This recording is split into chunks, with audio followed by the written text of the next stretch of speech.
Okay. નમસ્કાર.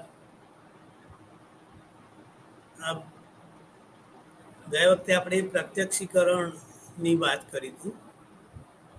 પ્રત્યક્ષીકરણનો સાદો અર્થ આપણે આપીએ તો સંવેદન વત્તા અર્થઘટન. આપણી જે કંઈ ઇન્દ્રિયો છે, જ્ઞાનેન્દ્રિયો જેને આપણે કહીએ, એના દ્વારા આપણને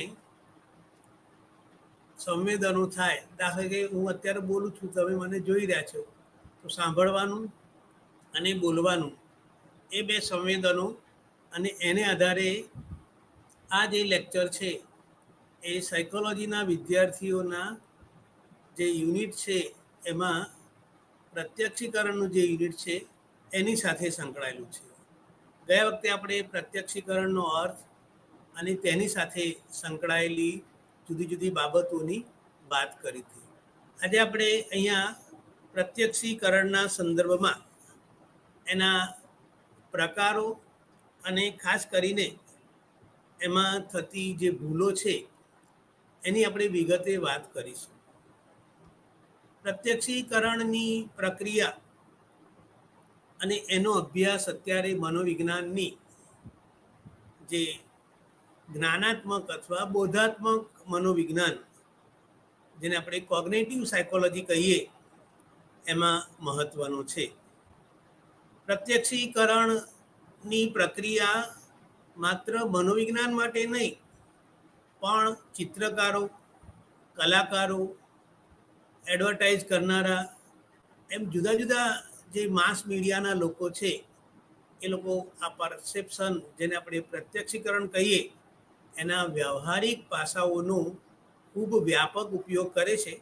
અને આપણને બધાને અનુભવ છે કે આવતીકાલે દશેરા છે, ત્યાર પછી દિવાળી આવશે, અને તમે પેપરોમાં જાહેરાતો જોશો, ટીવી ઉપર જાહેરાતો જોશો, કે આપણે યુટ્યુબ ઉપર કોઈ પ્રોગ્રામ જોતા હોય ને વચમાં જાહેરાતો આવે, તો આ બધી બાબતોમાં એના પરસેપ્શનને આપણે મહત્ત્વ આપીએ છીએ.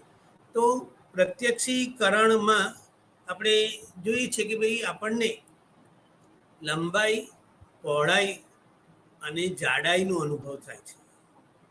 અત્યારે કદાચ તમે મને જુઓ છો તો માત્ર એક જેને કહેવાય કે ભાઈ જે પરસેપ્શન છે એ લિમિટેડ છે, પણ તમને બધાને ખબર છે કે ભાઈ હું બેઠો છું, મારી પાછળ ખુરશી છે, અને એની પાછળ બેકગ્રાઉન્ડ જે છે, એ બધી બાબતો જે છે એ આ પ્રત્યક્ષીકરણની પ્રક્રિયા, અને એને આપણે ઊંડાઈનું ડેપ્થ પરસેપ્શન અથવા ડિસ્ટન્સ પરસેપ્શન, અંતરનું પ્રત્યક્ષીકરણ, આ પ્રમાણમાં જટિલ જે મુદ્દાઓ પ્રત્યક્ષીકરણની ઘટનામાં છે એના વિશે આપણે વાત કરીશું.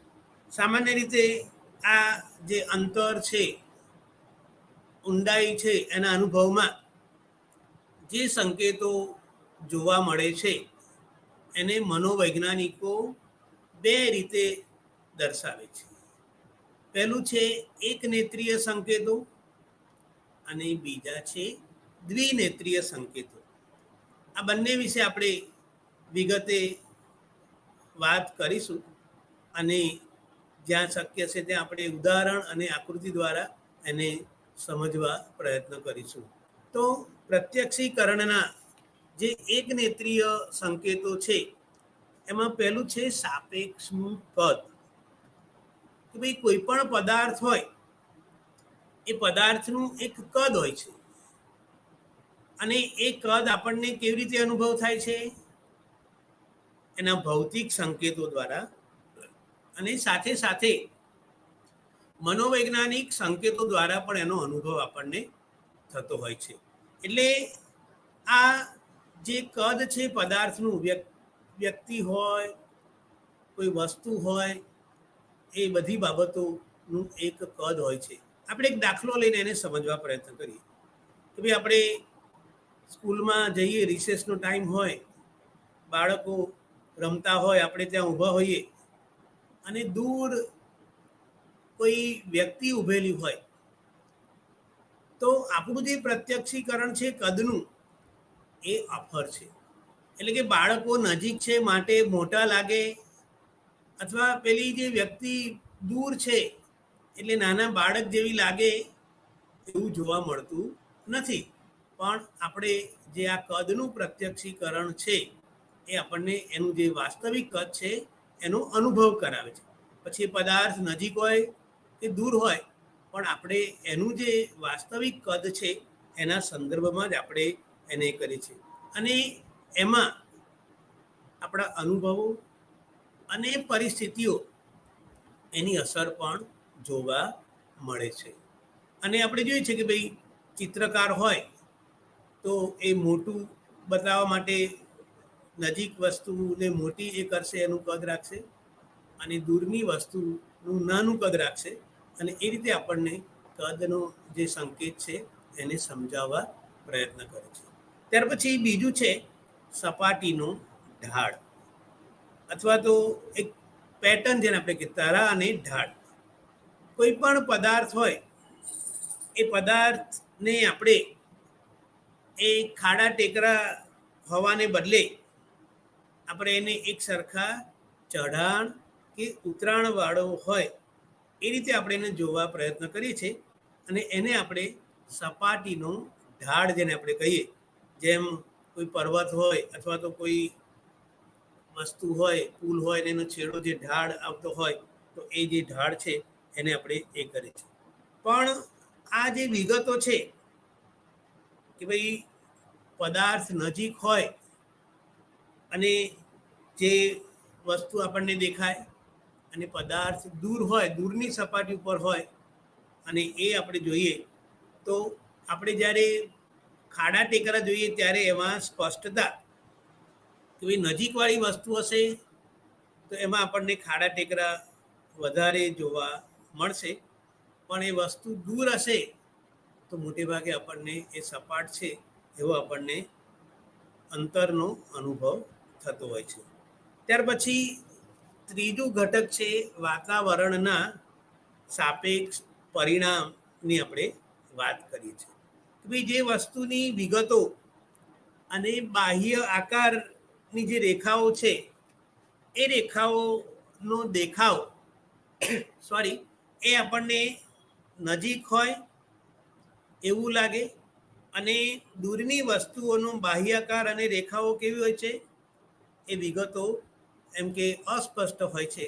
અને એને કારણે આપણને એ વસ્તુ ઝાંખી દેખાય, દૂરની વસ્તુ, અને એને લીધે એ નજીકની વસ્તુ વધારે સ્પષ્ટ સંકેતો દર્શાવે, જ્યારે દૂરની વસ્તુ જે છે એ વધારે સ્પષ્ટ સંકેતો દર્શાવતા નથી. તો આપણે એક દાખલો લઈએ કે ભાઈ અત્યારે આપણે જોઈએ છીએ કે ભાઈ મલ્ટી સ્ટોરી બિલ્ડિંગોનું પ્રમાણ વધતું જાય, અને આપણે દૂરથી જોઈએ તો એ મલ્ટી સ્ટોરી બિલ્ડિંગ સ્પષ્ટ દેખાય, પણ કેટલીક વાર એમાં જે કંઈ બારી બારણા અને બધી બાબતો એમ કે બહુ સ્પષ્ટ ના હોય, તો એને કારણે આપણે એના જે બાહ્ય સંકેતો છે એ આપણા પ્રત્યક્ષીકરણ ઉપર અસર કરે છે. ત્યાર પછી ચોથું છે રેખાત્મક સાપેક્ષ દર્શન. કે ભાઈ પદાર્થ નાનો દેખાય તો એ દૂર છે એવું આપણે અનુમાન કરીએ છીએ, અને મોટો કદનું આપણને અનુભવ થાય તો એ નજીક છે એવું આપણે માનીએ છીએ.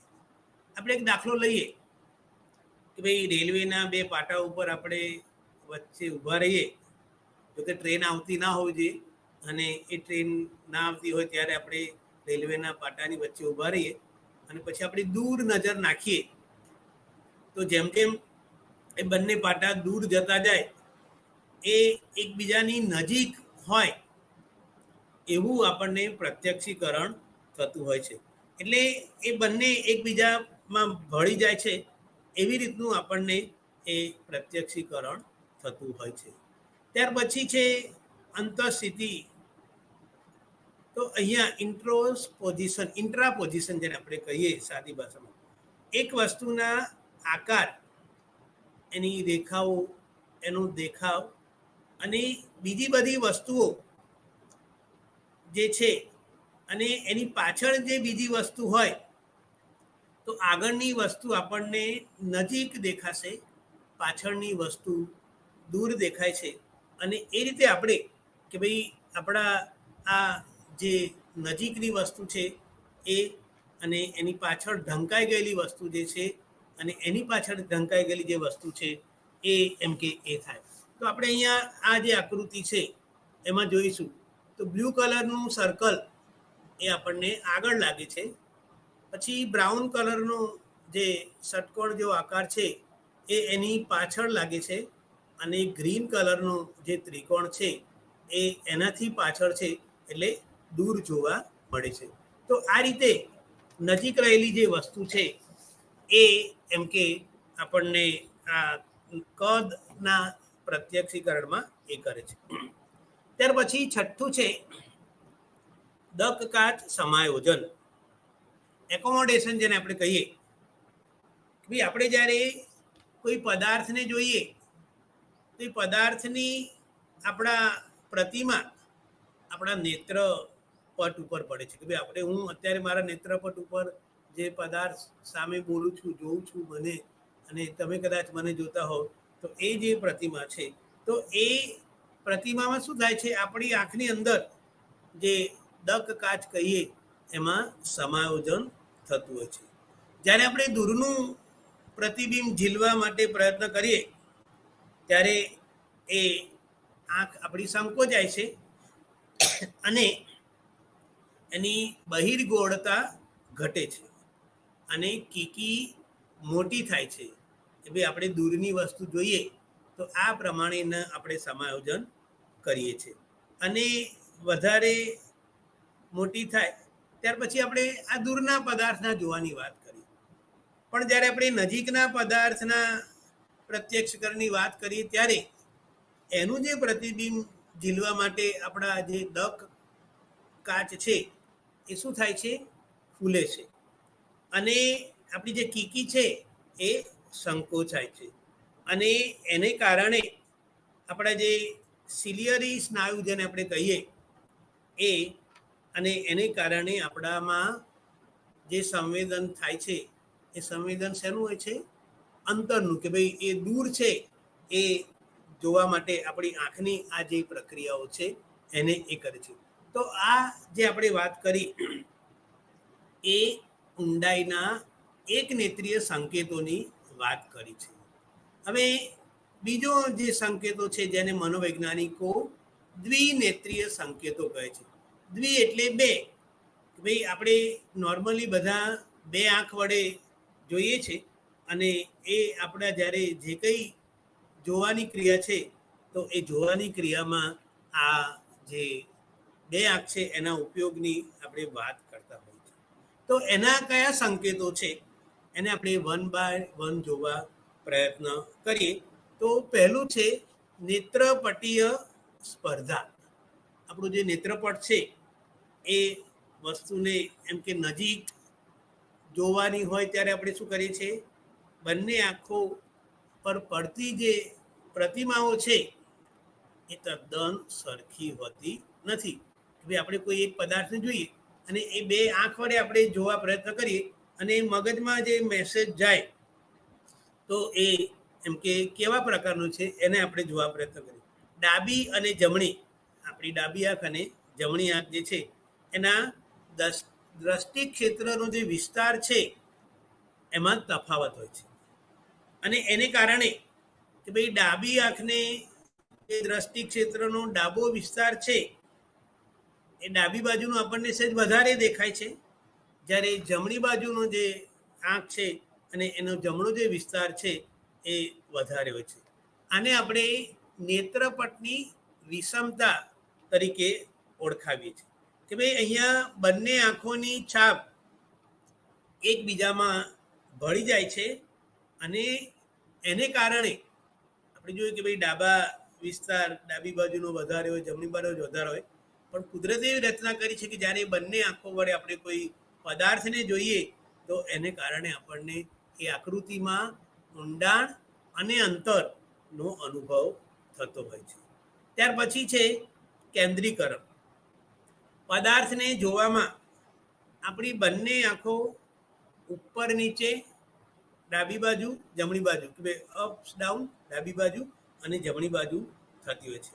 અને આપણે દાખલા તરીકે એક આંખ બંધ કરીએ અને બીજી એક આંખ વડે જોઈએ તો ભલે આપણે એ આંખને બંધ કરી છે પણ એનો જે ડોળો છે અંદર એમાં હલનચલન થતું હોય છે, અને જે ખુલ્લી આંખ છે એ જે દિશામાં ફરે અને પેલી બંધ આંખમાં પણ એ દિશામાં આપણો જે ડોળો છે એ ફરતો હોય છે. તો અહીંયા આપણે ભલે આંખ બંધ કરી હોય છતાં અંદર જે મૂવમેન્ટ છે એ એમ કે બંને આંખોમાં સરખી છે એની આપણે વાત કરી.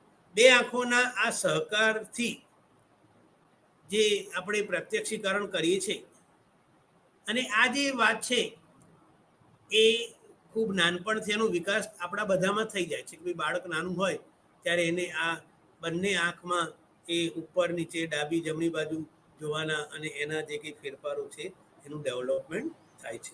તો નજીકથી દૂર કે દૂરથી નજીક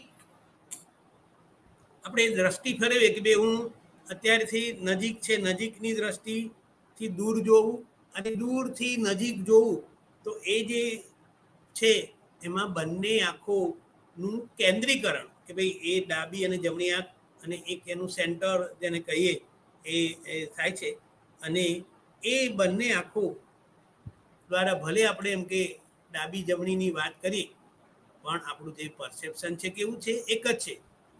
બે આંખ છે તો આપણને બે વસ્તુઓ દેખાતી નથી, પણ એ બંને જે પ્રક્રિયાઓ છે એ રીતે એનું એ થાય છે કે જેને કારણે આપણને એના વિશે એ થતું હોય છે.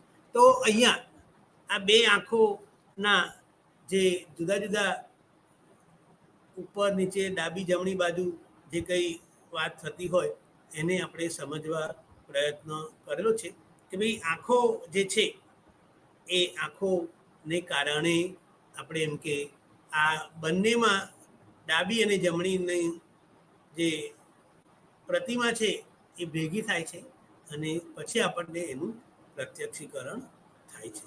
ત્યાર પછી આ યુનિટમાં ત્રીજો મુખ્ય મહત્વનો મુદ્દો છે ગતિનું પ્રત્યક્ષીકરણ, મૂવમેન્ટ. કે ભાઈ આપણને બધાને ગતિનો અનુભવ થાય છે, જેમ આપણે આગળ વાત કરી કે ભાઈ ઊંડાઈ અને એ અંતર એનો અનુભવ થાય, એમ અહીંયા આ ગતિનો પણ આપણને અનુભવ થતો હોય છે. તો અહીંયા આપણે જુદા જુદા પ્રકારની ગતિ વિશે ઉદાહરણ સાથે સમજવા પ્રયત્ન કરીશું. દાખલા તરીકે પહેલું છે કે ભાઈ પદાર્થ જે છે એ આપણને હાલતો ચાલતો લાગે અને એ ગતિમાં હોય તેવું પ્રત્યક્ષીકરણ થાય છે. કોઈ પદાર્થ હોય તે પદાર્થમાં એમ કે આપણને એનામાં હલનચલન જોવા મળે, એનામાં એક જાતનું મૂવમેન્ટ જોવા મળે. તો પદાર્થ સ્વયં ગતિમાં હોય ત્યારે જે ઇન્દ્રિયને ઉદ્દીપ્ત કરે તે ઇન્દ્રિયોમાં એમ કે સંવેદનો ઉત્પન્ન થતા હોય છે, અને એ સંવેદનો ઉત્પન્ન થવાને કારણે એ પદાર્થમાં હરતો ફરતો લાગે અથવા ગતિ કરતો હોય તેવું આપણને લાગે છે. આપણે એક સાદો દાખલો લઈએ કે ભાઈ મારા શરીર ઉપર અત્યારે એમ કે આ એક કીડી ચાલી રહી છે, તો એ કીડીનો મારી જે ત્વચા છે એનો સ્પર્શ થાય અને એને કારણે મને જે કંઈ સંવેદન થાય એ સંવેદનને કારણે એ કીડી એમ કે ચાલતી હોય એવો મને એમ કે ખ્યાલ આવે છે. તો આ જે વાત છે કે ભાઈ એ પદાર્થ જે છે એ પદાર્થ આપણને એમ કે એના જુદા જુદા જે કંઈ સંવેદનો છે, ઉદ્દીપનો છે,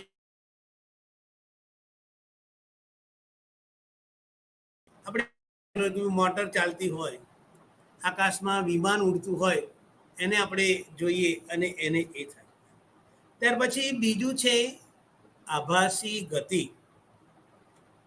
વાસ્તવમાં પદાર્થ ગતિશીલ ન હોય છતાં તે હાલતો ચાલતો ખસતો હોય તેવો અનુભવ થાય, તો એને આપણે આભાસી ગતિ કહીએ છીએ. એટલે અહીંયા ખરેખર પદાર્થમાં ગતિ નથી, છતાં આપણને બધાને એનામાં ગતિ છે એનો અનુભવ થાય છે. આપણે બધા આમાંથી ભાગ્યે જ કોઈ એવો હશે કે જાણે ફિલ્મ થિયેટરમાં ના જોઈ હોય. હું માનું છું કે આપણે બધાએ ફિલ્મો જોઈએ છે. તો એ ફિલ્મો જે છે એ ફિલ્મની જો પટ્ટી આપણે જોઈએ તો જો કદાચ આપણને એ જોવા મળ્યું હોય, આપણે જેને કે બંને બાજુ કાણા હોય છે અને પછી નાના નાના એમ કે એમાં ચિત્રો આપેલા હોય, તો એ પટ્ટી જ્યારે આપણે જોઈએ ત્યારે શું છે કે દાખલા તરીકે હું એક સાદો દાખલો લઉં કે ભાઈ હું એમ કે મારે હું એક્શન કરવાની છે, મારે મુક્કો મારવાનો છે, તો ધીરે ધીરે ધીરે ધીરે ધીરે ધીરે ધીરે ધીરે ધીરે ધીરે ધીરે અને એ રીતે એમ કે આ થાય. તો અહીંયા મારી જે આ એક્શન છે અને આ એક્શન છે એમાં ઘણા બધા ચિત્રો એમ કે એ જોવા મળે. અને એ જે ચિત્રો છે, આપણે ફિલ્મની જ વાત કરીએ છીએ, એના ઉદાહરણની જ વાત કરીએ. ભાઈ ફિલ્મમાં એ ચિત્રો એક પછી એક ઝડપથી એમ કે રજૂ થતા હોય છે અને આ કોઈ ચોક્કસ ગતિએ આ ચિત્રો રજૂ થવાને કારણે આપણને એમાં સળંગતાનો ભાસ થાય છે. ભાઈ આ મુક્કાની જે વાત કરી કે ભાઈ હું જો તમને એના ચિત્રો બતાવું તો એમાં જુદા જુદા ભાગ હશે, પણ અહીંયા એ થશે. તો આ સળંગતાનો જે ભાસ થાય અને એને કારણે આપણને શું થાય છે, વાસ્તવિક ગતિ ન હોવા છતાં આપણને આપણા જે સંવેદનો છે એ સંવેદનો આપણને વાસ્તવિક ગતિનો અનુભવ કરાવે છે. અને આપણને જે ગતિ દેખાય છે એને સ્ટ્રોબોસ્કોપિક ગતિ તરીકે ઓળખાવવામાં આવે છે. આપણે એનું ચિત્ર દ્વારા સમજવા પ્રયત્ન કરીએ કે ભાઈ અહીંયા જે છે, આ જે આકૃતિ છે એ અને આ જે આકૃતિ છે એ, તો આ આકૃતિ જે છે કે ભાઈ આ જે બ્લુ કલરનું ડોટ્સ છે એ અને અહીંયાથી શરૂ થાય કે ભાઈ પહેલું, બીજું, ત્રીજું અને ચોથું. તો પહેલા ચિત્રમાં ક્યાં હતું ડોટ્સ, અને એ ધીરે ધીરે ધીરે ધીરે ધીરે એમ કે આ બાજુ જોવા મળે છે.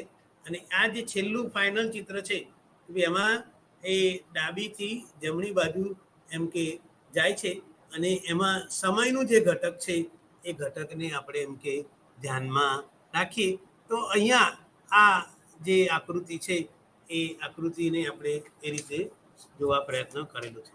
ત્યાર પછી છે સ્વયં સંચાલિત ગતિ, કે ભાઈ એનો એક બહુ જાણીતો પ્રયોગ છે અને એ પણ તમે ઘરે કરી શકો કે ભાઈ એ દાખલા તરીકે એક અંધારો ઓરડો હોય, બિલકુલ જેને આપણે કહીએ અંધારું હોય, અને એ અંધારા ઓરડામાં સામે આપણે દિવાલ ઉપર પેલું આવતું હોય છે કે ભાઈ એ ટોર્ચ જેવું નાનકડું, અને એનાથી એક જેને બિંદુ કહીએ એ એમ કે આપણે એને એ પ્રકાશનું બિંદુ એ આપણે દિવાલ ઉપર સ્થિર રાખીએ છીએ. પછી પ્રયોગ પાત્રને બોલાવવામાં આવે અને પૂછવામાં આવ્યું કે ભાઈ આ બિંદુ કઈ બાજુ ખસે છે, ડાબી બાજુ કે જમણી બાજુ, અથવા તો એ બિંદુમાં એમ કે કેટલું ખસે છે, એવું એને પૂછવામાં આવ્યું. તો આપણને આશ્ચર્ય થશે કે ભાઈ જે ખસવાનું અંતર છે એ 0થી શરૂ કરીને 3 ઇંચ સુધી, હકીકતમાં એ જે સ્પોટલાઇટ છે, જે પ્રકાશનું બિંદુ છે એ કેવું છે, સ્થિર છે, એમાં કોઈ પણ જાતની ગતિ નથી. પણ એ બિંદુ એમ કે જ્યારે પ્રયોગપાત્રને પૂછવામાં આવ્યું, કારણ કે ઓરડો અંધારો હતો અને એમાં કોઈ બીજા સંકેત નહોતા, અને એ સ્થિર બિંદુ હોવા છતાં એ વ્યક્તિને એમ કે એમાં એ આ બાજુથી આ બાજુ ખસતું હોય એવું એમ કે એ જોવા મળે. એટલે અહીંયા બિંદુ સ્થિર છે છતાં એ ગતિશીલ છે, એ પ્રકારની વાત એમાં જોવા મળેલી છે. એટલે આપણે પણ આવો પ્રયોગ કરીએ અને પછી આપણા આજુબાજુ જે હોય એને કહીએ કે ભાઈ એને બોલાવીને બેસાડીએ અંધારામાં ઓરડામાં અને પછી પૂછીએ. પછી એવા 3-4 જણને આપણે બોલાવીને પ્રયોગ કરી શકીએ અને એ પ્રયોગમાં આપણે એમ કે પછી જોઈએ કે ભાઈ કોનું જજમેન્ટ કેવું છે. ભલે બિંદુ સ્થિર છે પણ અંધારા ઓરડામાં બીજા સંકેત ન હોવાને કારણે શું થાય છે, એને એમ કે એ બિંદુ ગતિ કરતું હોય, ડાબી બાજુથી જમણી બાજુ એમ કે ખસતું હોય એવો અનુભવ થતો હોય છે. ત્યાર પછી છે પ્રેરિત ગતિ, જેમાં હલનચલન થાય તેવી પશ્ચાત ભૂમિકા હોય.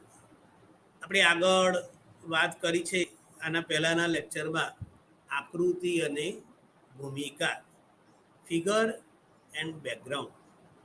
આપણા બધાના પ્રત્યક્ષીકરણમાં આકૃતિ અને ભૂમિકાનું મહત્વ જોવા મળે છે. આપણે એ પણ જોયું હતું એમાં કે ભાઈ આકૃતિ ક્યારે સ્પષ્ટ થાય છે, એ ભૂમિકાની આગળ હોય અને એ ભૂમિકામાં સ્પષ્ટતા ઓછી હોય છે અને એ આપણી આકૃતિ નહીં થાય.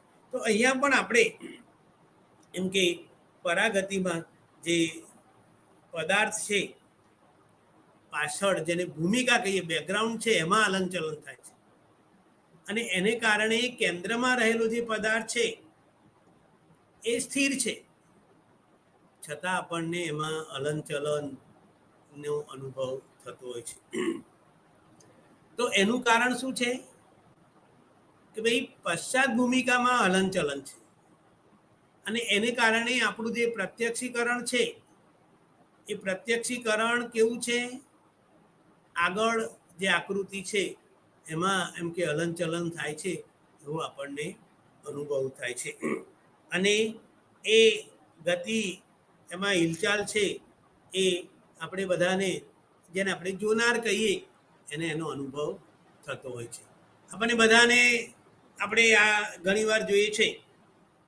હવે તો થોડા દિવસ પછી આવતા રવિવારે જેને આપણે કહીએ કે ભાઈ શરદ પૂર્ણિમા આવશે અને શરદ પૂર્ણિમાનો ચંદ્ર આપણે એમ કે આકાશમાં જોઈએ તો ઘણીવાર આપણને ચંદ્ર ગતિ કરતો એવું લાગે છે. જ્યારે વાદળ હોય આકાશમાં અને પછી આપણે ચંદ્રને જોવા પ્રયત્ન કરીએ તો આપણને બધાને અનુભવ છે, હકીકતમાં વાદળો ચાલે છે, ચંદ્ર સ્થિર છે, છતાં આપણને બધાને શું અનુભવ થાય છે કે ભાઈ એ ચંદ્ર પણ એમ કે ગતિ કરતો હોય એવો અનુભવ થાય છે.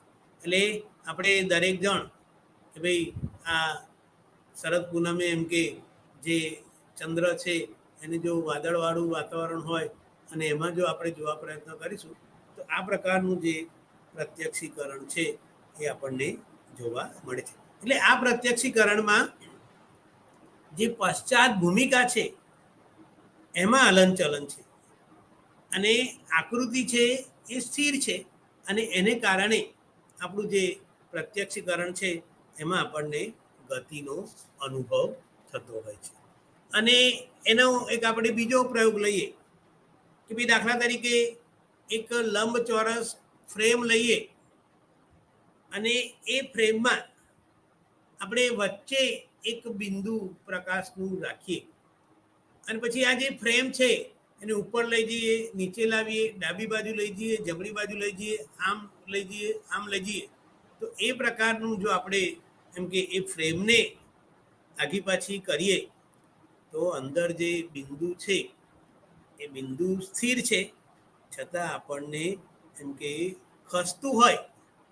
હકીકતમાં શું ખસે છે, ફ્રેમ ખસે છે, પણ આપણને શું અનુભવ થાય છે કે આ બિંદુ ખસતું હોય એવો આપણને અનુભવ થતો હોય છે. એટલે પશ્ચાત ભૂમિકામાં આપણે ફેરફાર કરીએ છીએ, એમાં આપણે હલનચલન ઉત્પન્ન કરીએ છીએ અને પછી આપણે જે બિંદુ છે એ બિંદુને જોવા પ્રયત્ન કરીએ તો એ બિંદુ એમ કે સ્થિર હોવા છતાં આપણને એનો અનુભવ થાય. આ પણ પ્રયોગ આપણે બાળકો હોય 10-12 વર્ષના અને એમને એમ કે ચલો હું તમને જાદુ બતાવું કે ભાઈ આ જે બિંદુ છે એ એમ કે, અને એ રીતે આપણે એને મોટિવેટ કરવા જોઈએ. તો આ રીતે આપણે એને એ કરી શકીએ. ત્યાર પછી દેખીતી ગતિ, કે ભાઈ આપણે આપણું જે નેત્રપટ છે એ નેત્રપટ ઉપર પશ્ચાત પ્રતિમાઓ જે ઇમેજ પડે છે એની ઉથલ પાથલની જે દેખીતી ગતિ છે એ ગતિનો એમ કે આપણને ભાસ કરાવે છે. અને એનો એક પ્રયોગ અને એની આકૃતિ જો કે હું બતાવી શકતો નથી, સોરી, પણ એક જે આકૃતિ છે કે ભાઈ પાણીનો ધોધ એમ કે, અને એ વ્હાઈટ અને સફેદ એ રીતે એના એ કરીને અને ડાબી બાજુ અને જમણી બાજુ એ બંને બાજુને આપણે સ્થિર રાખીએ છીએ. અને પછી એમ કે એ જે વચ્ચેનો કાળો અને સફેદ ભાગ છે એને આપણે એમ કે એ ઉપર અને નીચે એ રીતે કરીએ છીએ તો આપણને એવો અનુભવ થાય કે ભાઈ ધોધ પડતો હોય અને પછી પાછું પાણી એમ કે ઉપર જાય અને નીચે આવે, એ રીતે આપણને એનો અનુભવ થતો હોય છે. તો આ જે ખરેખર વચ્ચેનો ભાગ છે એમાં જ આપણે ફેરફાર કરીએ છીએ અને એને કારણે આપણને એક જે દેખીતી ગતિ છે એનો ભાસ થાય છે. હકીકતમાં એમાં ગતિ નથી કે ભાઈ પાણી ઉપરથી નીચે કે નીચેથી ઉપર આવતું નથી, છતાં આપણે એને એ કરીએ છીએ. ત્યાર પછી વાસ્તવિક ગતિ. તો વાસ્તવિક ગતિમાં આપણી જે ઇન્દ્રિયો છે જેને આપણે ગ્રાહક ઇન્દ્રિયો કહીએ, અત્યારે તમે મને જુઓ છો, તમારી જે દ્રષ્ટિ છે એ આંખ જેને આપણે કહીએ એ ગ્રાહક ઇન્દ્રિય છે. તમે સાંભળો છો તમારા કાન વડે તો એ જે ગ્રહણ કરો છો અને એ સાંભળવાની જે વાત છે એ કાન અને એ જે શ્રવણ છે એને આપણે એ કરીએ. તો અહીંયા ગ્રાહક ઇન્દ્રિયોમાં ઉત્તેજના અને એનું જે સ્વરૂપ છે એના ઉપર એમ કે વાસ્તવિક ગતિનો આધાર રહેલો છે.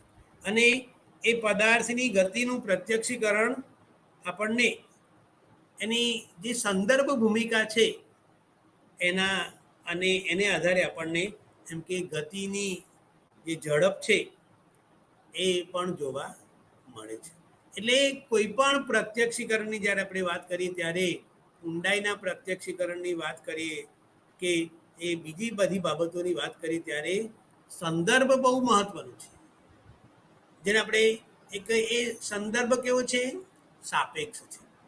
કે ભાઈ આપણે અત્યારે ક્યાંકથી જતા હોય રાત્રે અને પછી આપણને એમ કે ગરબાનો જે સાઉન્ડ સંભળાય તો એને કારણે એ અવાજને લીધે આપણે માનીએ છીએ કે ભાઈ ક્યાંક ગરબા થઈ રહ્યા છે અને એને કારણે કારણ કે અત્યારે નવરાત્રિ છે એટલે એ જે સંદર્ભ છે એ સંદર્ભ એમ કે મહત્વનો છે. આપણે અહીંયા આ જે વાસ્તવિક ગતિ છે અને એના સંદર્ભમાં એક દાખલો લઈએ કે ભાઈ આપણે પંખો જે છે, પંખો બંધ હોય ત્યારે આપણે એને જોઈએ, પછી સ્વિચ ઓન કરીએ અને પછી એમ કે એક ઉપર મૂકીએ, બે ઉપર મૂકીએ, ત્રણ ઉપર મૂકીએ અને પછી ફૂલ સ્પીડમાં જેને આપણે કહીએ તો એ દરેક વખતે આપણે જો પંખાની સામે જોઈશું તો એ આપણને એમાં એમ કે એક ગતિ જે છે એનો આપણને અનુભવ થતો હોય છે. કે ભાઈ એક બહુ સરસ દાખલો આપણે લઈએ. લગભગ આપણે જોઈએ છીએ કોઈ મોટાભાગના લોકો હવે એમ કે વિમાનની મુસાફરી સસ્તી થવાને લીધે લોકો હવા યાત્રા કરતા જોવા મળે છે. જ્યારે આપણે વિમાનમાં બેસીએ અને પછી આકાશમાં ઉડતું હોય ત્યારે એક તબક્કો એવો હોય છે આકાશ બિલકુલ સ્વચ્છ હોય અને પછી આપણે એમ કે બહાર જોઈએ બારીથી તો આપણને વિમાન સ્થિર લાગશે. આપણને એમ લાગે છે કે ભાઈ હવે અહીંયા ઊભું રહ્યું છે, આગળ ચાલતું નથી, એવા પ્રકારનો અનુભવ આપણને બધાને થતો હોય છે. તો અહીંયા આવું એટલા માટે જોવા મળે છે કે આકાશ સ્વચ્છ હોવાને કારણે આજુબાજુ કોઈ સંકેત નથી અને સંકેતો ન હોવાને કારણે આપણને ભલે વિમાન ગતિ કરી રહ્યું છે, ખરેખર ઉડી રહ્યું છે, ચાલે એટલે પણ આપણને એ સ્થિર છે એવા પ્રકારનો ભાસ થતો હોય છે. જો આ આપણે જાણતા ન હોય તો આપણે ફરીવાર જ્યારે બેસીએ ત્યારે આ રીતે સહેજ જોવા પ્રયત્ન કરીએ અને તમને અનુભવ થશે કે ભાઈ અમુક અંતરે આપણે ઉડ્યા પછી આપણે એવું લાગે કે ભાઈ વિમાન હવે ચાલતું નથી, આ એમ કે સ્થિર થઈ ગયું હોય એવું લાગતું હોય છે. તો એ જે વાત છે એ પણ આપણે આ ઉદાહરણ દ્વારા એમ કે જોવા પ્રયત્ન કરેલું છે. ત્યાર પછી છેલ્લો મુદ્દો આ જે યુનિટ છે એનામાં આપણે વાત કરીશું, અને એ છેલ્લો મુદ્દો જે છે એ છે પ્રત્યક્ષીકરણમાં ક્ષતિઓ, એરર્સ ઇન પરસેપ્શન. આપણે જે કંઈ પ્રત્યક્ષીકરણ કરીએ એમાં ભૂલો થતી હોય છે. એ ભૂલોને મનોવૈજ્ઞાનિકો બે રીતે સમજાવે છે, અને એ જે ભૂલો છે એમાં પહેલું જે છે એને આપણે ઇન્દ્રિય ભ્રમ કહીએ છીએ, અને બીજાને આપણે ચિત્ત ભ્રમ કહીએ છીએ. તો પહેલાની આપણે થોડીક વાત કરીએ, પછી બીજાની વાત કરીશું, અને ત્યાર પછી આ જે ઇન્દ્રિય ભ્રમ છે, કારણ કે ચિત્ત ભ્રમનો વિષય એ એબનોર્મલ સાયકોલોજીનો વિષય છે. કોઈ હોય અને એમ કે મને અવાજ સંભળાય છે, અથવા ફલાણી વ્યક્તિ મને ધમકી આપી રહી છે એવું મને સંભળાય છે, અથવા તો હું એમ કે ભગવાન જોડે વાત કરું છું અને ભગવાન મારી જોડે પણ વાત કરે છે. તો આ બધા ચિત્તભ્રમ, જેને આપણે સ્ક્રિઝોફ્રેનિક વ્યક્તિઓ કહીએ, અને સ્ક્રિઝોફ્રેનિયામાં આ પ્રકારના જે ઇલ્યુઝન અને ડેલ્યુઝન જેને આપણે કહીએ એ અનુભવ થતા હોય છે. પણ આપણે એ ચિત્તભ્રમની વાત નથી કરવાના, કારણ કે આપણે અહીંયા ઇન્દ્રિય ભ્રમની વાત કરવાની છે. એટલે ચિત્તભ્રમમાં જે અર્થઘટન છે એ એમ કે ખોટું હોય છે અને આધાર વગરનું હોય છે. જ્યારે આપણે ઇન્દ્રિય ભ્રમની વાત કરીએ ત્યારે ઇન્દ્રિય ભ્રમમાં શું હોય છે? પદાર્થ તો હાજર હોય છે, પણ એ પદાર્થને આપણે બીજી રીતે જોઈએ છે. અને એનું બહુ જાણીતું ઉદાહરણ આપણે બધાને એનો અનુભવ છે. એ ઉદાહરણ કયું છે કે ભાઈ, અંધારું હોય અને દૂર દોરડું પડ્યું હોય તો આપણે સાપ માનીએ છીએ. ખરેખર સાપ નથી, એટલે પદાર્થ છે, દોરડું છે, પણ એ અંધારા અને એને કારણે આપણને જે દ્રષ્ટિભ્રમ થાય છે એ એમ કે આપણા પ્રત્યક્ષીકરણ ઉપર અસર કરે છે. એટલે ઘણી બધી વાર આપણે, દાખલા તરીકે આપણે ક્યાંક ઊભા હોઈએ, બસની રાહ જોતા હોઈએ, અને પછી આપણને સહેજ અવાજ સંભળાય, તો આપણે શું અર્થઘટન કરીશું એ અવાજનું? કે કદાચ બસ આવી રહી છે. પછી કોકનો આપણે અવાજ સાંભળીએ, આપણે આપણા મિત્રની રાહ જોતા હોઈએ, તો પછી અવાજ સાંભળે એટલે આપણને એવું લાગે, ના ભાઈ આપણો મિત્ર એમ કે કોઈની સાથે વાતો કરતો આવી રહ્યો છે. પછી એ નજીક આવે ત્યારે આપણે કહીએ કે ભાઈ આ તો રોંગ નંબર છે, આ મારો ફ્રેન્ડ નથી, અને એના જેવો અવાજ લાગે છે, પણ એ મારા મિત્રનો અવાજ નથી. તો અહીંયા આ જે ઇન્દ્રિય ભ્રમો છે એ આપણા પ્રત્યક્ષીકરણના અભ્યાસમાં મહત્ત્વના છે, અને એની અસર આપણા બધાના વર્તન ઉપર પડતી હોય છે. તો ઇન્દ્રિય ભ્રમ જે છે એ ઇન્દ્રિય ભ્રમના કેટલાક પ્રકારોની આપણે વાત કરીશું, અને એમાં મનોવિજ્ઞાનના જે વિદ્યાર્થીઓ હશે અને જેમણે પ્રાયોગિક મનોવિજ્ઞાન રાખેલું હશે, કદાચ એમાં એક પ્રયોગ મ્યુલર લાયર ઇલ્યુઝન, જેને આપણે કહીએ કે ભાઈ આ બંને જે વૈજ્ઞાનિકો છે એમણે એક સાધન બનાવ્યું અને એના પ્રયોગો કર્યું. પહેલાં હું આકૃતિ બતાવીશ, તે પછી આપણે એના વિશેની વાત કરીશું. તો ગ્રીન કલરની જે લીટી છે અને બે પાંખિયા બ્રાઉન કલરના એક આકૃતિમાં બહારની બાજુ જતા જોવા મળે છે, અને બીજી આકૃતિમાં આપણને અંદરની બાજુ જોવા મળે છે. તો અંદરની બાજુ જે પાંખિયાઓ જાય છે એ આપણને જે ગ્રીન કલરની લીટી છે એના પરસેપ્શન ઉપર અસર કરે છે, જ્યારે બહારની બાજુ જે પાંખિયાઓ જાય છે એને કારણે જે ગ્રીન લાઇનનું પરસેપ્શન છે એ એમ કે જુદું જોવા મળતું છે. હકીકતમાં ગ્રીન લાઇટ લીટી જે છે એ બંનેમાં સરખી છે, છતાં જે પાંખિયાઓ છે અંદરની બાજુ છે એ આપણા જે દ્રષ્ટિનો ભ્રમ છે એ ઉત્પન્ન કરે છે, અને બીજી આકૃતિમાં જે બહારની બાજુ એમ કે પાંખિયાઓ છે એને કારણે આપણી જે દ્રષ્ટિ છે એના ઉપર અસર થતી હોય છે. તો આ મ્યુલર લાયરનો જે પ્રયોગ છે એ બહુ જ જાણીતો પ્રયોગ છે અને એને કારણે આપણા જે પ્રત્યક્ષીકરણ છે એના ઉપર એની અસર થતી જોવા મળે છે. અને એ સાધનમાં કે ભાઈ એને બે લીટીઓ સરખી કરવાનું હોય છે અને પછી એ એમ કે આ અંદરની બાજુ જે તીર જેવો આકાર અને બહારની બાજુના પાંખિયાઓ અને પછી એનું રીડિંગ નોંધીને એ વ્યક્તિના જે એ બધી ટેકનિકલ બાબત છે એટલે આપણે એમાં બહુ રસ એની સમજૂતી આપતા નથી. ત્યાર પછી બીજો પ્રકાર છે વિકૃત ઓરડાનો પ્રયોગ અને એ એમ્સ નામના મનોવૈજ્ઞાનિકે કરેલો છે કે ભાઈ એણે એક એવો ઓરડો બનાવ્યો પ્રાયોગિક સંદર્ભમાં કે ભાઈ એણે સમાન કદ અને આકારના બે વ્યક્તિઓ લીધા.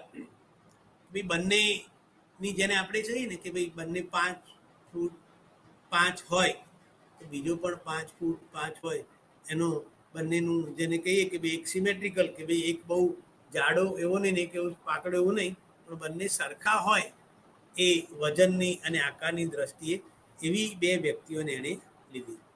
પછી એણે એક એવી રચના કરી હતી કે એને એ બે વ્યક્તિઓ એકને એક બાજુ ઊભી રાખી અને બીજાને બીજી બાજુ અને પછી એને કાણામાંથી જોવાનું હતું. એટલે અહીંયા આજુબાજુના જે સંકેતો છે ગેરહાજર હતા કે ભાઈ એ જુએ તો એને કારણે એને એના કદનું જે અનુમાન છે એના ઉપર અસર પડેલી જોવા મળી. એટલે વ્યક્તિને વારાફરતી કે ભાઈ આ પહેલા વ્યક્તિને જુએ પછી બીજી વ્યક્તિને જુએ અને પછી બંનેમાંથી કોણ લાંબી છે એના વિશે એમ કે પૂછવાનું હતું અને એ રીતે આ એનું જે પરસેપ્શન છે એના વિશેની એને વાત કરી. તો અહીંયા આ જે ઓરડો છે એની રચના એવી હતી કે એમાં કોઈ સંકેત નહોતા અને સંકેતો ન હોવાને કારણે એ વ્યક્તિ જે છે એ વ્યક્તિ એમ કે એ એના કદ વિશેના જે પરસેપ્શન છે એના ઉપર અસર જોવા મળી. કારણ કે અહીંયા સંકેતો જે છે એ સ્પષ્ટ નથી.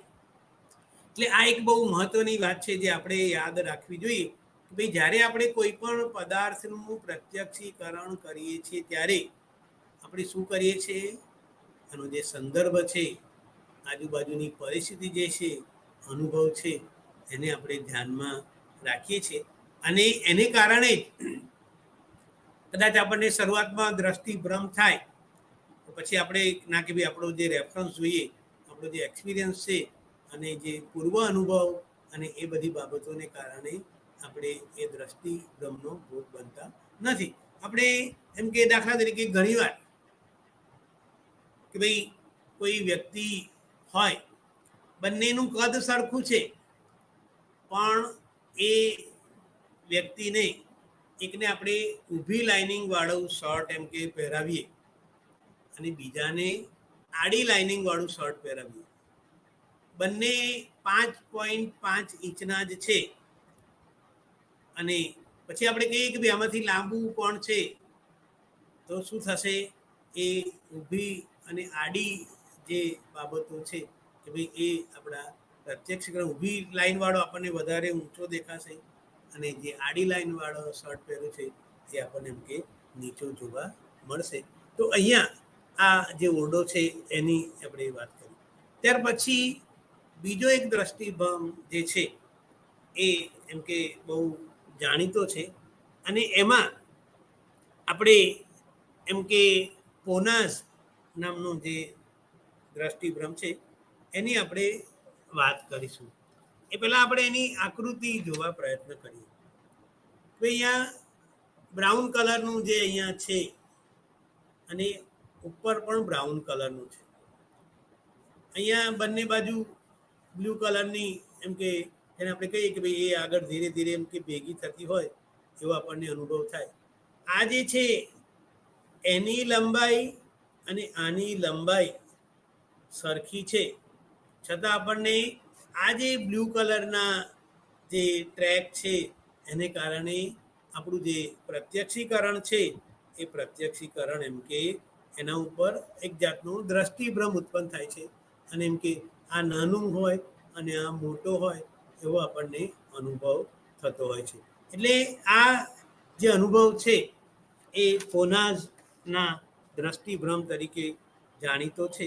અને ત્યાર પછી નો એક છે દ્રષ્ટિભ્રમ સાપેક્ષ કદનો, ચોથો જેને આપણે કહીએ. અને આ જે છે એ દ્રષ્ટિભ્રમ શેને લીધે થાય છે? એના કદને કારણે. એબિંગહોસ નામના મનોવૈજ્ઞાનિકે આ જે દ્રષ્ટિભ્રમ છે એની વાત કરેલી છે. કદાચ આપણને ખબર હશે, એબિંગહોસનું નામ મનોવિજ્ઞાનમાં ખૂબ જાણીતું છે અને એણે અર્થહીન શબ્દો, નોનસેન્સ સિલેબી જેને આપણે કહીએ, દાખલા કે હું કમળ કહું તો એનો અર્થ બધાને ખબર છે, પણ હું અળ ક મ એવો શબ્દ રજૂ કરું તો એનો કોઈ અર્થ નથી. એટલે કમળ જે છે એ શબ્દ સાંભળીને આપણી સ્મૃતિમાં એ તરત જેને કહીએ કે ભાઈ એનું સંકેતાંકન થશે, પણ અળ ક મ એવું બોલીએ તો એનો કોઈ ચોક્કસ અર્થ નથી. અને શિક્ષણના જે પ્રયોગો થાય છે એ પ્રયોગોમાં એમ કે 3 પ્રકારની યાદી લેવામાં આવે છે. એક અર્થહીન, જેની અર્થહીનતા 100 થી 90% છે એવી યાદી. બીજી એવી યાદી કે જેની જે સાચર્ય મૂલ્ય જેને આપણે કહીએ અથવા તો અર્થના સંદર્ભમાં એ 50 થી 60% વાળું અર્થહીન શબ્દો લઈએ. અને ત્રીજું આપણે લઈએ યાદી અર્થપૂર્ણ શબ્દો. આપણે હમણાં વાત કરી કે ભાઈ કમળ છે અને એવા જુદા જુદા જે કંઈ શબ્દો છે, તો આ જે 3 યાદી છે એમાં એક સરખા શબ્દો આપણે રાખીને પછી 1 by 1 આપણે એમ કે એને જે સ્મૃતિગોલક યંત્ર છે એના દ્વારા આપણે એને દર્શાવીએ છીએ. અને સ્મૃતિગોલક યંત્રનો ઉપયોગ એટલા માટે કરીએ છીએ કે આપણે ચોક્કસ સમયના અંતરે એ શબ્દ આપણે દર્શાવી શકીએ છીએ અને સાથે સાથે આપણે એક સમયે એક જ શબ્દને દર્શાવી શકીએ છીએ.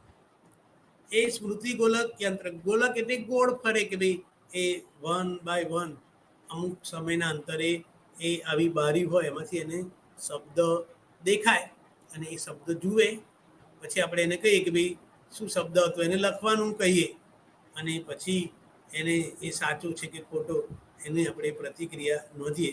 અને એ રીતે આપણે આ 3 યાદી વારાફરતી બતાવીએ અને જ્યાં સુધી એ યાદીના બધા પદો એને યાદ ન રહે ત્યાં સુધી આપણે એને પ્રયત્ન આપીએ છીએ. અને એમાં જોવા મળ્યું કે ભાઈ જેનું સાચર્ય મૂલ્ય ખૂબ જ ઓછું હતું એવા જે પદો છે એને શીખવામાં વધારે વાર લાગી અને સાથે સાથે એમાં ભૂલો પણ વધારે જોવા મળી. જ્યારે ઓછું સાચર્ય મૂલ્ય જે હતું કે ભાઈ 50%ની આજુબાજુ, તો એમાં એમ કે થોડો ઓછો સમય લાગ્યો અને પદો જે છે એની પ્રતિક્રિયા સાચી હતી. અને ત્રીજી યાદી જે અર્થપૂર્ણ હતી એ યાદીનું જે પ્રત્યક્ષી જે એનું સ્મૃતિ જેને આપણે કહીએ તેમાં ભૂલોનું પ્રમાણ ઓછું હતું અને ઝડપથી એ યાદી એને 10 શબ્દો યાદ રહી ગયા. તો આ રીતે મનોવિજ્ઞાનમાં આપણે આ એબિંગહોસનો જે કન્સેપ્ટ છે અર્થહીન પદોની યાદીનો ઉપયોગ કરીને આપણે એને કરીએ. પણ એબિંગહોસે જે ખ્યાલ આપ્યો એનો ઉપયોગ ટીચનરે કર્યો.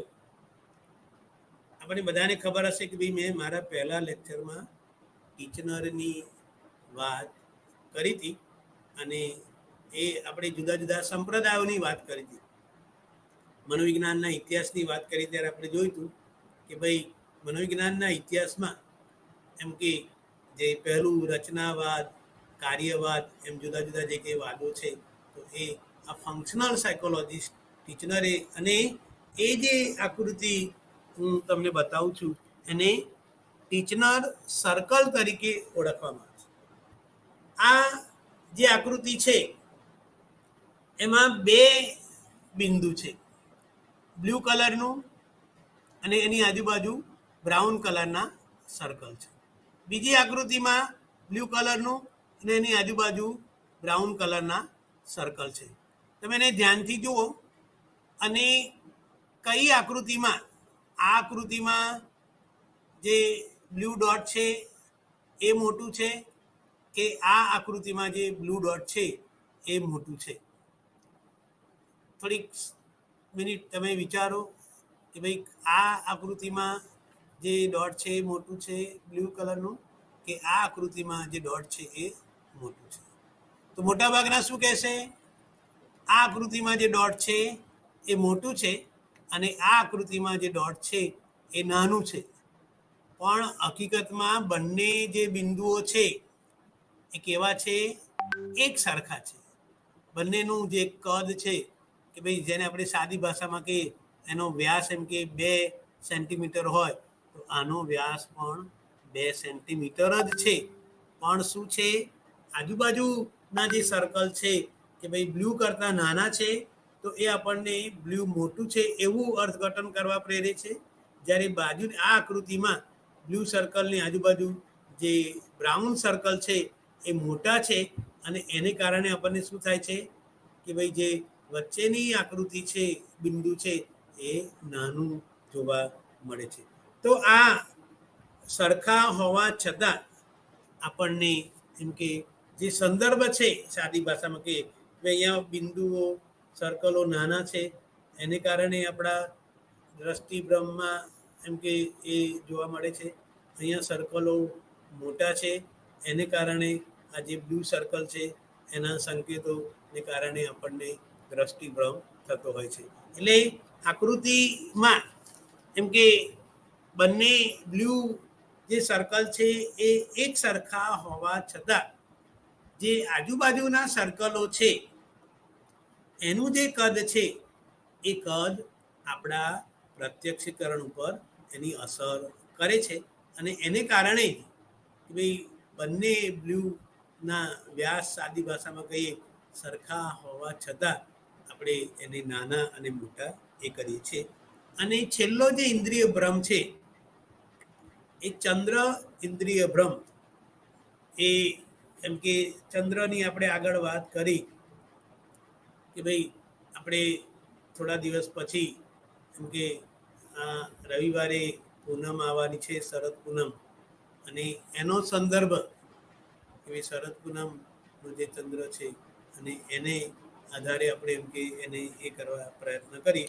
તો અહીંયા એમ કે આ ને પણ આપણે એક આકૃતિ દ્વારા સમજવા પ્રયત્ન કરીએ કે ભાઈ આપણે અહીંયા જે વ્યક્તિ છે એ ક્ષિતિજ ઉપર, જેને આપણે કહીએ કે ભાઈ એ આકાશની બરોબર, જેને આપણે કહીએ મધ્યમાં ઊભેલી છે. અને એને જ્યારે ચંદ્રનો ઉદય થાય તો એ પછી ધીરે ધીરે ધીરે ચંદ્ર એમ કે અહીંયા એના માથા ઉપર આવે સાદી ભાષામાં કહીએ, અને પછી ધીરે ધીરે એમ કે અસ્ત થાય. તો અહીંયા શું જોવા મળે છે કે આ જે છે શિરોધરા, અને અહીંયા એનું જે આપણે કહીએ કે ભાઈ અહીંયા ચંદ્ર આપણને મોટો લાગશે.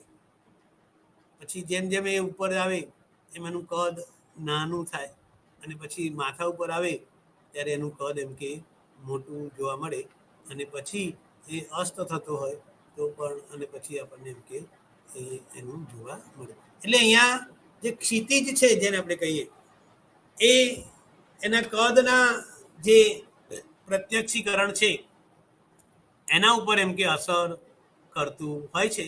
અને એને કારણે આપણું જે આ ઇલ્યુઝન છે એને આપણે મૂન ઇલ્યુઝન તરીકે ઓળખાવીએ કે ભાઈ હકીકતમાં ચંદ્રનું જે કદ છે એ તો એક સરખું જ છે. ચંદ્ર ઉગે એટલે કે મોટો હોય અને પછી નાનો થઈ જાય, સંકોચી જાય, એવું જોવા મળતું નથી. પણ એ જે દ્રષ્ટિભ્રમ છે શેને કારણે છે? એ જે ક્ષિતિજ છે અને આપણે જે શિરોધરા જેને આપણે કહીએ એ, અને એને કારણે આપણને આ જે ક્ષિતિજ છે, આપણને બધાને અનુભવ છે કે આપણે દરિયા કિનારે ઊભા હોઈએ અને પછી સાંજનો સમય હોય, સૂર્યાસ્ત થતો હોય તો આપણને સૂર્યનું કદ મોટું લાગે છે. અને બરોબર 12 વાગે સૂર્ય આપણે જોઈએ, એટલે કે બહુ લાંબો સમય સુધી જોઈએ તો આંખોને નુકસાન થાય, પણ થોડીક વાર માટે આપણે જોઈએ તો એનું જે કદ છે, અને સૂર્ય ઉગતો હોય ત્યારે એનું કદ અને સૂર્ય અસ્ત થતો હોય ત્યારે એનું જે કદ છે એ આપણને અસ્ત થતો હોય કે ઉગતો હોય ત્યારે મોટો લાગે છે, અને જ્યારે માથા ઉપર હોય ત્યારે આપણને એનું જે કદ છે એ કદ આપણને નાનું લાગે છે. પણ વાસ્તવમાં સૂર્યનું જે કદ છે એ સવારે ઉગતો હોય ત્યારે, બપોરે હોય કે સાંજના હોય, એ એક સરખું જ જોવા મળે છે.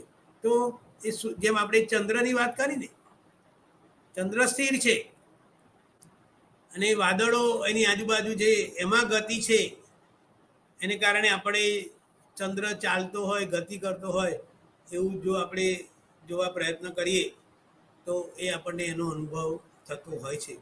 તો આ બધા જે દ્રષ્ટિભ્રમના પ્રકારોની આપણે ટૂંકમાં વાત કરી, અને તમે પણ કે ભાઈ હવે તો આપણે જાણીએ છીએ કે ભાઈ આપણા ગૂગલ ગુરુ અથવા તો ગૂગલ યુનિવર્સિટીમાં જઈએ અને પછી ટાઈપ્સ ઓફ ઇલ્યુઝન એવું એમ કે ટાઈપ કરી તો આપણને જાત જાતના ઇલ્યુઝનની આકૃતિઓ, અને એ આકૃતિઓનો ઉપયોગ કોણ વધારે કરે છે? ચિત્રકારો. ભાઈ ચિત્ર તો કાગળ જ હોય છે, પણ એ કાગળમાં આપણને ઊંડાઈનો અનુભવ કરાવે, એનું કદ જે છે એ કદનું આપણને અનુભવ કરાવે, એમાં એમ કે એક આભા જેને કહીએ તો એ શું કરશે કે ભાઈ જે સ્પષ્ટ આકૃતિ છે ચિત્રમાં એ આપણને નજીક લાગશે, અને પાછળની જે ભૂમિકા છે એને એ ઝાંખી બતાવશે. એટલે એને લીધે શું થશે કે ભાઈ એ આપણને દૂર લાગશે. કોઈ જંગલનું ચિત્ર હોય તો એ નજીકના જે કંઈ ફૂલ છોડ ઝાડ હોય એ બરોબર વ્યવસ્થિત, જેને કહીએ સ્પષ્ટ પ્રમાણમાં દેખાતા હોય, અને પાછળ જે છે એ ઝાંખા રંગના એને ફૂલ છોડ કેવા દોર્યા હોય તો પછી શું થશે આપણને કે ભાઈ એ જે પ્રત્યક્ષીકરણ આપણું છે એ દૂર અને નજીકનું સ્પષ્ટ બનતું છે. એવી રીતે આપણે જોઈએ કે ભાઈ વસ્તુનો આકાર, એનું કદ જેને આપણે કહીએ, એ કદ, નાના કદની વસ્તુ દૂર બતાવવામાં આવે છે, અને કદ મોટું આપણે એ કરીએ તો એ નજીક છે એવું આપણને અનુભવ થતો છે. આપણે એક સાદો દાખલો લઈએ કે ભાઈ આકાશમાં એમ કે બલૂન ઉડતા હોય તો એ બલૂનમાં જે આગળ હશે એ મોટું લાગશે, અને છેક દૂર હશે, છેલ્લે હશે 4-5 બલૂન હવાના, જે ગેસ બલૂન જેને આપણે કહીએ એ એમ કે મોટું, અને નીચે પછી ઊભા રહેવાય, અને એ રીતે હોય તો આગળનું જે બલૂન છે એ આગળ હોવાને કારણે અને એનું કદ જે છે એના ઉપર અસર થતી હોય છે. એટલે આપણે આખા દિવસ દરમિયાન ઘણા બધા પ્રકારના દ્રષ્ટિભ્રમ જેને આપણે કહીએ એનો અનુભવ આપણને થતો હોય છે, અને અનુભવ થવા છતાં આપણે છેતરાતા નથી. સાદી ભાષામાં આપણે ઉત્તરાયણમાં પતંગ ચગાવીએ, જ્યારે આપણે આપણી જોડે હોય ત્યારે એનું કદ આવડું હોય, પછી જેમ જેમ આપણે એ પતંગને ઉડાડતા જઈએ ત્યારે એનું કદ બિલકુલ નાનું દેખાય, છતાં આપણે જાણીએ છીએ કે ના ભાઈ પતંગનું જે વાસ્તવિક કદ છે એ આપણને ખબર છે, એનો જે આકાર છે એ આકાર આપણને ખબર છે, અને એને કારણે કે ભાઈ આપણે એ જે વાત છે એને કરતા નથી. કે ભાઈ એક રમૂજી વાત છે કે ભાઈ કોઈને પૂછ્યું કે ભાઈ આ વિમાન જે છે એને તારે કલર કરવાનો હોય તો એ એમ કે એરપોર્ટ ઉપર હોય તો એમ કે વધારે સમય જોઈએ. એણે એવું કીધું કે ના ભાઈ હું વિમાન એરપોર્ટ ઉપર ઊભો હશે ત્યારે એને કલર નહીં કરું, પણ જ્યારે આકાશમાં ઉડતું હશે ત્યારે નાનું હશે એટલે એમ કે જલ્દી કલર થઈ જાય. પણ વાસ્તવમાં આપણે જાણીએ છીએ કે ભાઈ જે વિમાનનું કદ છે એ એરપોર્ટ ઉપર ઊભું હોય કે આકાશમાં ઉડતું હોય એનું કદ એ એક સરખું છે. એવી રીતે ઘણીવાર આપણે જોઈએ છીએ કે ભાઈ રંગ જે છે, આપણે અંધારામાં કોઈ રંગ જોઈએ આછા પ્રકાશમાં કોઈ રંગ જોઈએ, પછી એનાથી વધારે લાઇટ હોય એમાં આપણે રંગ જોઈએ, અને ખૂબ જ તેજસ્વી, સાદી ભાષામાં કહીએ કે ભાઈ આપણી આંખને આજી નાખે એવા પ્રકાશ હોય તો, દાખલા તરીકે આપણે સાદો દાખલો લઈએ કે ભાઈ લાલ કલરનું શર્ટ છે એ અંધારામાં જોઈએ, પછી થોડુંક ઝાંખું ઝાંખું અજવાળું હોય, લાઇટ હોય એમાં જોઈએ, પછી થોડુંક મધ્યમ પ્રકારની લાઇટ હોય એમાં જોઈએ, અને ખૂબ જ વધારે પ્રમાણમાં જેને કહીએ, જેને આપણે હેલોજન કહીએ કે ભાઈ એવા તીવ્ર પ્રકાશવાળું હોય એમાં જોઈએ તો ખરેખર એ જે લાલ રંગ છે એ લાલ રંગનું આપણને જુદું જુદું પ્રત્યક્ષણ થતું હોય છે. તો અહીંયા આપણે ટૂંકમાં એની વાત કરી. આપણે પણ ગૂગલમાં જઈને સર્ચ કરી અને પરસેપ્શનના જે કંઈ 2 લેક્ચરમાં આપણે ચર્ચા કરી છે એ ચર્ચાને આપણે એના આધારે વધારે જાણવા પ્રયત્ન કરીએ તો હું માનું છું કે આટલી ચર્ચા આ પ્રત્યક્ષીકરણના સંદર્ભમાં મહત્ત્વની છે. નમસ્કાર, જય હિન્દ.